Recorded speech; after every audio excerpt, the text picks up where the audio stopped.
All right. Good afternoon, everyone. Thanks for joining us. Looks like several people are coming in from the waiting room right now. Welcome to the White House Fellows podcast, where each month I talk to one of my fellow fellows about the program, about our experiences, and about how the fellowship has changed our lives and our careers. We'll also answer your questions and provide some tips on the application process. I'm David Moore, the Executive Director of the White House Fellows Alumni Association. I was a White House Fellow in 1996, 97. And during my year, I was placed at the State Department, where I worked for the Undersecretary for International Security Affairs. During our podcast today, I'll be talking with Ryan Fraser, who is a White House Fellow this past year as a member of the class of 2023-24, where he served at the Department of Commerce, working on disaster recovery in Puerto Rico, generative AI, and on the President's Management Council. Ryan is a New Jersey Transit Police Captain and the commanding officer of the Office of Emergency Management. And interestingly, that's the office Ryan came from before the fellowship, and he has just returned there back to New Jersey. And he is responsible there for leading emergency and disaster response across the state. A few years ago, he contributed to the recovery of Hurricane Sandy in New Jersey, and he also supported rescue efforts during the Miracle on the Hudson. He is an adjunct professor at Georgetown University, where he teaches graduate classes in emergency and disaster management. And before his career in law enforcement, Ryan was a professional ice hockey referee for 18 seasons and officiated over 1,000 games. Ryan is also a local fire commissioner and volunteers his time in support of Special Olympics. So, Ryan, glad to have you with us this afternoon. We're going to talk for about 30 minutes, and then we're going to open it up to conversations and questions with those of you in the audience. And you'll be able to ask questions either by raising your hand or placing them in the Q&A function. Let me start by just telling you a little bit about the White House Fellows Program. It was created in 1964, and it has served 11 presidents. Typically, the President's Commission selects about a dozen to 15 or so White House Fellows each year. Right now, there are a total of 894 people who've been selected as White House Fellows over the last 59 years, and 814 of those are living. It is a nonpartisan program. Applicants from across the country come from across the country and across a range of career fields and backgrounds. There is no single type of background you have to be a fellow. You can be a doctor, lawyer, teacher, firefighter, fighter pilot, whatever your chosen career field is. We encourage you to apply, and that diversity of experience and insights is one of the most interesting thing about the fellows program, and in particular a class of fellows. Makes for a lot of interesting discussions, I assure you. There are only two eligibility requirements to be a White House Fellow. One is that you have to have completed your undergraduate degree, and you must be an American citizen. We've got a number of frequently asked questions that we have on our website, whff.org, that will answer a lot of basic questions about the program. And before we get to the Q&A session during this podcast, I'll show you exactly where to find those. We're going to record the first half of this podcast today so that we can have it available for others later on. But when we get to the Q&A session, we'll turn off the recording so that you should feel free to ask anything you like, and we'll do our best to answer your questions. So with that, let's get started. Ryan, thanks so much for joining me today. Why don't you tell me, to start out, how did you first hear about the White House Fellows Program, and what was it about it that appealed to you, that interested you? Yeah, so thanks, David. Let me say, first of all, thank you for having me today. Thank you for your leadership throughout the year and throughout this process. I attended one of these not that long ago, and they're just so valuable. So thank you, and thank you everybody for joining and having interest in this program. Again, I learned about the program through a mentor. He was a professor of mine at Georgetown, who turned colleague, who turned friend, and saw a LinkedIn post one day about the application for the White House Fellows being open. And I gave him a call and I said, what is this? I did a little bit of research and I looked and saw, notwithstanding you, David, of course, but Colin Powell and Sanjay Gupta and Doris Kearns Goodwin and Much more accomplished people, yes, indeed. and David Moore, of course. And I saw that and I said, there's no way. There's no way, right? Ryan Fraser, born in Canada, American citizen by choice and former hockey referee and police officer, now has a chance at being among these amazing public servants. And I spoke to Jeff and he said, Ryan, we all felt that way. And Colin Powell wasn't Colin Powell when he applied at the time, right? And we all felt that way applying, that we weren't ready and we weren't qualified. But I think you have a really interesting story. I really encourage you to apply, but let me introduce you to a couple of other people that have law enforcement backgrounds and kind of from similar backgrounds. And they were so willing to talk to me, David, and answered my call right away. We had hours of conversations between 3 or 4 former fellows. And I guess that's what initially drew me to the program. But I think what really appealed to me about it was these people. They were all so incredibly smart. They were kind, they were compassionate, and they had this desire to help, this desire to make things better and to extend a hand and pull people up, to perform outreach in their communities. Just really servant leadership is what we talk about in the program. That's really what attracted me was the fellowship aspect.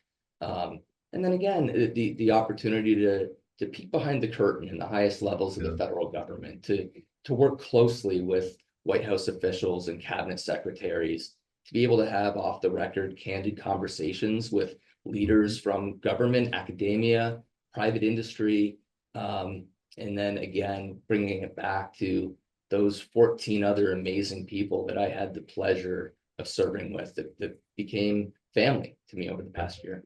Indeed, indeed. Well, let's give a shout out to your professor at Georgetown. Who was it that first told you about the program? So Dr. Jeff Stern is the Jeff Stern. Okay, sure. of FEMA Emergency Management Institute, now the National Emergency and Disaster Management University. That he started over there at FEMA. So yeah, Jeff led me on the right path and continues to mentor me to this day. Excellent, excellent. And Jeff is a White House fellow as well, and so doing his best to reach out and spread the word. So that's great. Well, let's talk about the application process a little bit.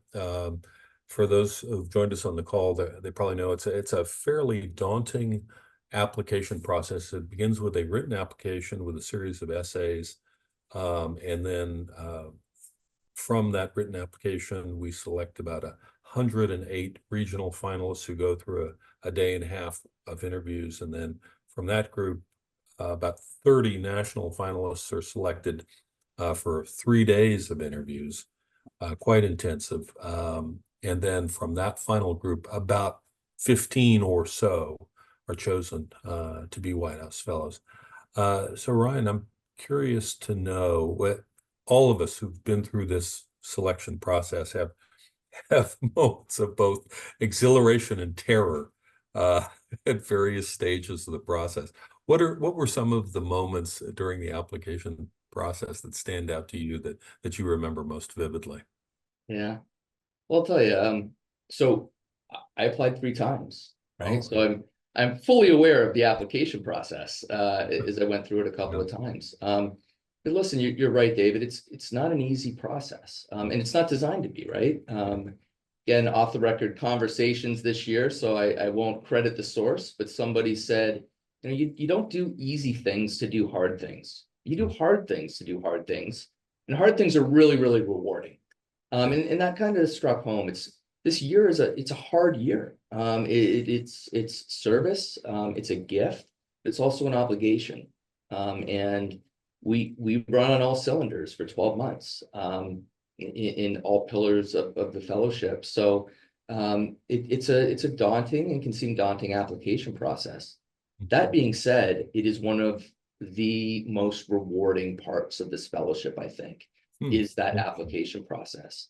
To So really, why do you say that? What about yeah. that made it rewarding? So to sit and reflect deeply, which can be Hmm. scary, Yeah. about who am I?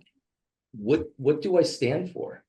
What do I want to leave for future generations? Hmm. What matters to me? Um, what am I passionate about? I think those things of sitting down and putting together those essays succinctly, Yeah. because anybody can ramble on for 15 pages, but now when you put that into 250 words or 200 words and you're writing a policy memo, sample policy memo to Yep. the president, Hmm. I think that was Yep. it was really rewarding to get to know myself. And then I'll say the other piece is getting to know the other candidates and applicants. Hmm. Uh, when you realize that it is not a competition with the other potential fellows, it's a competition with yourself and to present your best self, um, and be okay with that. And I'm gonna lay it all out on the table and let people see who I really am and who I stand for. And I'm not competing with David Moore. I'm competing with Ryan Fraser. And everybody that's there is qualified to be there. It's just about putting that team together. And some of my best friends to this day are people that I applied with it that were not chosen as White House fellows, but we still keep in touch to this day. How about you, David? Is like when you went through it, what was your experience? What? Yeah, I'm sure it's there are a lot of elements that are common to that we've all experienced. The you know the first the written application, as you mentioned, it is daunting working to write a succinct policy proposal to the president in 500 words or less. That's probably on the written application side, that's probably the most daunting. In the interviews themselves, um, there are you each one is only 20 minutes, and you've probably got two or three people in the room asking you questions, and so they want to ask a lot of questions, so you got to get to the point very as expeditiously as you can. And I remember some really tough questions, um, and as much as anything, I think they wanted to see how I would respond under pressure. And they would argue against what I had proposed. And I think just the ability to show them, that you can respond and keep your wits about you in that kind of a situation is what's key. I remember standing outside of a door, to your point about the pressure is not, you're not competing against someone else, you're competing against yourself. I remember we had our interviews out at the U.S. Naval Academy, and we were at Rickover Hall, and I was standing outside the door of one of the classroom waiting for my turn to go in for the interview. And I remember standing there being very anxious, and then it occurred to me, you know what? The only pressure being applied is the pressure I'm applying to myself. So relax, go in, do the best job you can. And on the topic of interviews, I'll just say for those, the kinds of questions that you will get, I would say they're all intended to suss out how you would give advice to a senior official in Washington. So it's not, with rare exceptions, it's not people saying, like trying to quiz you on, what's the current, CPI or the interest rate, or, I mean, it's more like if you had an opportunity to advise the secretary on this topic, what would you recommend and why? And usually it's a very big picture topic, like uh, let's say you're selected as a White House fellow, you're assigned to the Department of Transportation, the elevator opens, you walk in, and Secretary Buttigieg is staying there right next to you, and the elevator's going down. You got 30 seconds. And he turns to you and says, what do you think we ought to be focused on right now? What do you think our highest priorities are, should be? Go. And that's your cue for the question. I want to see what kind of advice you would give.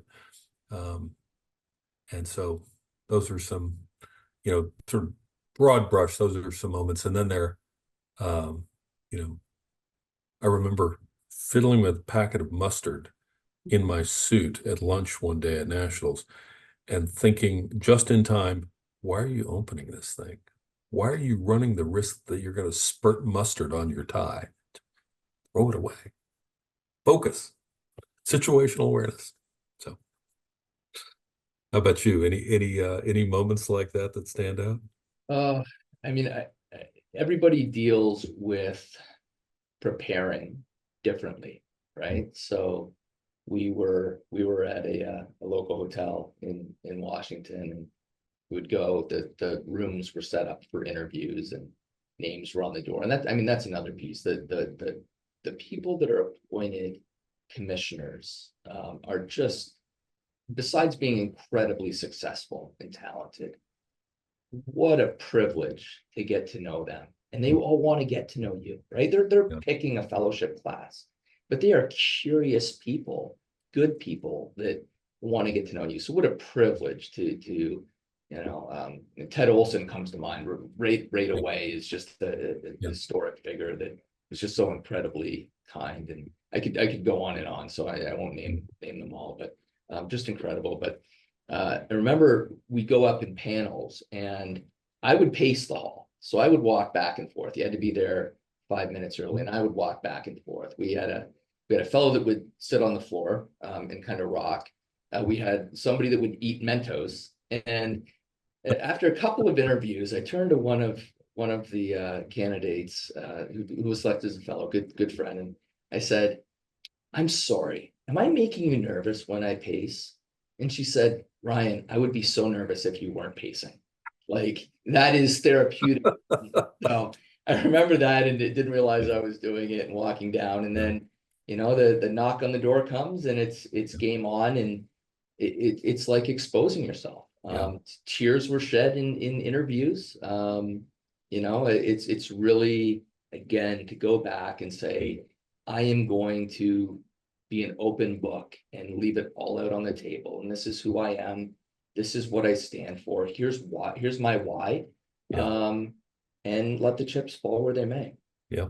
I remember Colin Powell in his book, My American Journey, had a great description of the national round of interviews. He described it as a cross between a final exams and a police interrogation. That summed it up pretty well. The two things I know about well on indeed, in your case. And I would agree with Secretary. So once that class is selected, I think you put your finger on an important point. Obviously, those who are selected as fellows get the opportunity to work in either the White House or at a cabinet, department or agency in the executive branch, and they get this amazing experience of leadership, serving for a senior principal at the highest levels of the executive branch. And there's also a wonderful education program that complements this, where you have the opportunity to meet with leaders from around Washington, over lunch, typically twice a week, Tuesdays and Thursdays. You and your class gather for, a couple of hours for an off-the-record discussion, and that's great. But you mentioned a moment ago the friendship that you have built with the others in your class, and I do think that is one of the most enduring and impactful elements of the program. Can you give a sense of sort of the range of backgrounds and experience of your classmates? Sure. Yeah. So we've had my classmates are a Sloan Kettering oncologist, a pediatrician that runs the Entrepreneurship Institute at UT Austin, a cardiologist, a number of Navy JAGs, an attorney and former city council president, a PhD molecular biologist that runs her own lab, a consultant. In a number of military, we have a Apache helicopter pilot. I could go on and on glowing about my fellows. But we are, as you know, David, a family. I think some of the highlights from this year, one, to be able to bring my family to Washington, D.C., expose them to these people and this type of service. My daughter in grade 2 ran for class president last year, and she ran because there was a boy in her class that was bullying the girls, calling them fat and dumb, and nobody was running against them. So she ran as class president on a platform of kindness. And my son just ran for his student council yesterday, gave a speech up in front of the class and won. But these kids, they came to a fellows dinner, and my son, it was 2 fellows' birthdays, and my son was sitting between our fellow that was placed at the CIA this past year, and turned to her and said, do you think that Ukraine took us seriously enough when we warned them that Russia would probably invade? This is a grade 6. How old is he? Grade 6, so he's 12. He's 12. Nice. In getting to have these conversations with just people that care about him so much. My daughter in grade 2, 8 years old, sitting beside a pediatrician and an oncologist, having these conversations and examples. So that, I think that was really a special part for me, is what this meant, not only to me and exposure to these people from all different backgrounds and all different views, but also to my family as well. Indeed. Now you had a chance, and this doesn't occur every year, but sometimes the White House Fellows classes actually get to go on policy trips, either domestically or internationally. And I believe you had a chance to go to both Brazil and Panama. Can you share a little bit about what that experience was like, and what did you learn talking to leaders overseas that might have been different from what you learned from leaders in America? Yeah, sure. So we started off our trip in Brazil, and how special. I mean, and I forget who the leader was. It said, for a true appreciation of America, travel abroad, right? You come back with this sense and appreciation for how great our country is, but also, the challenges that other countries have in international relations with us, and the power that we have as America, and our standing in the world, and our responsibility as well. 98% of the population of Brazil does not speak English. They only speak Portuguese.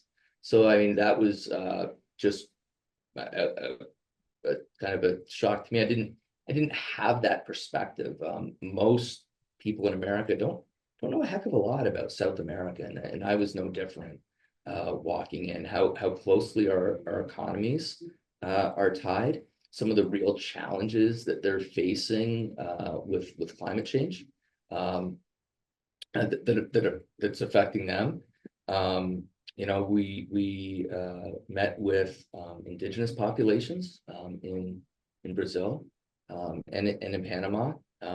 Visited the Panama Canal, learned about the history of the canal. Ambassador Aponte, former is a White House Fellows alum, and was so generous with her time in bringing in people to speak to us in a tour of the canal, and maybe the strategic foresight that happened, the administrations ago to give that canal back to Panama, but the rights that we would maintain should we ever need to use it, in priority to use that canal, just gave me a real appreciation of the role that we play in the world, and how interconnected we are, both in defense, but in economies as well. Did you get a chance to travel, David, when you went? We did, and interestingly, we went to Panama as well. And so in my year, 96, 97, and at the time, Wes Clark, if you may remember, a White House fellow, and later went on to become the commander of uh, the European Command in the late 90s under President Clinton. But at the time, a few years before, he was stationed down at Southcom in Panama, and he helped facilitate a visit for us down there, much as Ambassador Aponte did for your class. And so we got an opportunity to explore um, a number of very interesting issues while we were down there, not the least of which was Barrow, Colorado Island, out in the middle of the lake there. And what's fascinating about it is that when they filled the water of the lake, all of it drove all of the species up to the top of this island, and so they have the most in the greatest degree of biodiversity on Barrow, Colorado Island of any place in the world. It's a fascinating place. Um, I think one of my favorite moments was when we, uh, four of us just got a rental car and we just drove off away from Panama City and drove up to the north and said, where are we going? We don't know. We're just going to go discover. And we turned off down a dirt road and stopped. And one of the four of us spoke Spanish, and we stopped just to buy a house and talk to the people there and spent the afternoon. And I think there's still a video of me holding a baby, rocking on the front porch. So it was not exactly that's not the policy portion of the trip, but it was fascinating nonetheless. Yeah, but you know what though, David? I mean, one thing that I think I took away a lot from this year is Mhm. policy is people, right? Yeah. So policy is people. One of my you know, most significant impactful events was traveling the Amazon River on Oh, boat, right? yeah. Swimming in the Amazon, stopping Mhm. at a local business on the Amazon River, being able to purchase things that were made from the forest, right? Just trying to understand Mhm. a little bit about, when Mhm. we talk about immigration or mass migration or climate change, we can speak in big generalities on a policy perspective, but trying to understand the people and the Mhm. place and what's impacting people, I think is just as important. Indeed, indeed.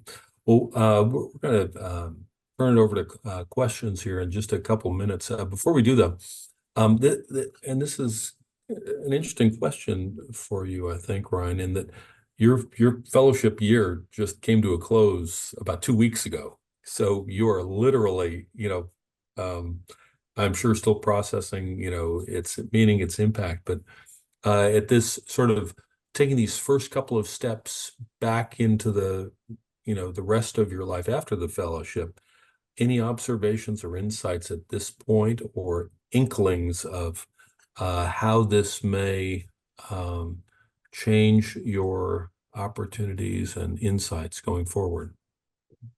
Yeah. So when I chose my placement, when I suggested, my choice, because Mhm. you can go anywhere, right? And it's a little bit of matching that's done, but kind of had a couple priorities for me. One was I wanted to do something completely different outside of law Mhm. enforcement, Yep. emergency management.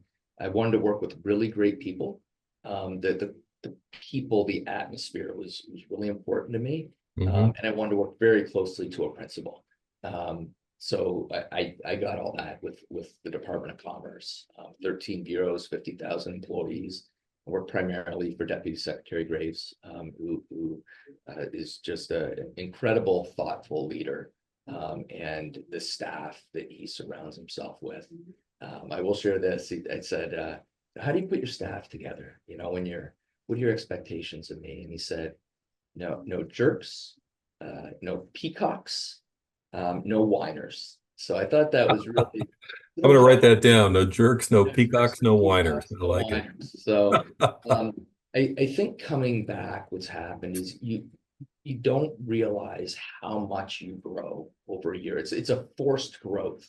You're put into situations, and you get to experience these things, significant, impactful decisions behind the curtain and how they're made.